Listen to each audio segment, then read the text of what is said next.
ташкили маркази миллии тестӣ ва қабули донишҷӯён ба муассисаҳои таҳсилоти олии касбии ҷумҳурии тоҷикистон тавассути низоми нави имтиҳонҳои марказонидашудаи дохилишавӣ қадами ҷиддию устувор дар рушди маориф, баландбардоштани савияи касбии мутахассисони донишҷӯёни ҷумҳурӣ ва муайян намудани сатҳи дониши хонандагони таҳсилоти миёнаи умумӣ мебошад. дар расмикушоди маркази миллии тестӣ аз ҷониби президенти ҷумҳурии тоҷикистон Эмомалӣ Раҳмон супориш дода шуд, ки марҳилаи дуюми марказҳои тестӣ қабули имтиҳонҳои марказонидашудаи дохилӣ бевосита дар муассисаҳои олии таҳсилот ташкил ва имтиҳоноти дохилӣ аз тарафи ин марказҳо гирифта шаванд.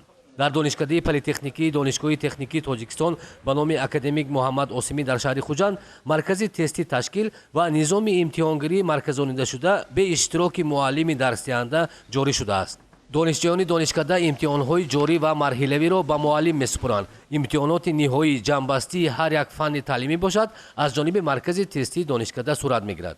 раёсати донишкада дар роҳи иҷрои супориши роҳбарияти давлати ҳукумати Тоҷикистон ва талаботи замон, ки ҳадаф аз он таъмини объективонаю шаффофи санҷиши дониши донишҷӯ, таъмини сатҳи лозимаи донишандозии ҷавонон ва тайёр кардани мутахассисони ҷавобгӯи меъёрҳо мебошад. ин низоми пешрафтаи имтиҳоноти дохилиро ба роҳ мондааст ва ин низом аз ҷониби мутахассисон, ҳайати профессорону муаллимон ва донишҷӯёни худи донишкадаи политехникии шаҳри Хуҷанд аввалин шуда дар байни мактабҳои олии мамлакат таҳризӣ ва мавриди истифода қарор дорад. дар рӯзи имтиҳон ҳамаи донишҷӯён мувофиқи схемаи тақсимот дар аудиторияҳо ҳозир мешаванд. тақсимоти донишҷӯёни гурӯҳҳои гуногун аз рӯи барномаи компютерӣ сурат мегирад. дар ҳар аудитория 32 нафар донишҷӯ имтиҳон месупорад. дар ин тарз донишҷӯён аз ҳамдигар нусхабардорӣ карда наметавонанд ва ба онҳо нафаре имкони кӯмак кардан надорад.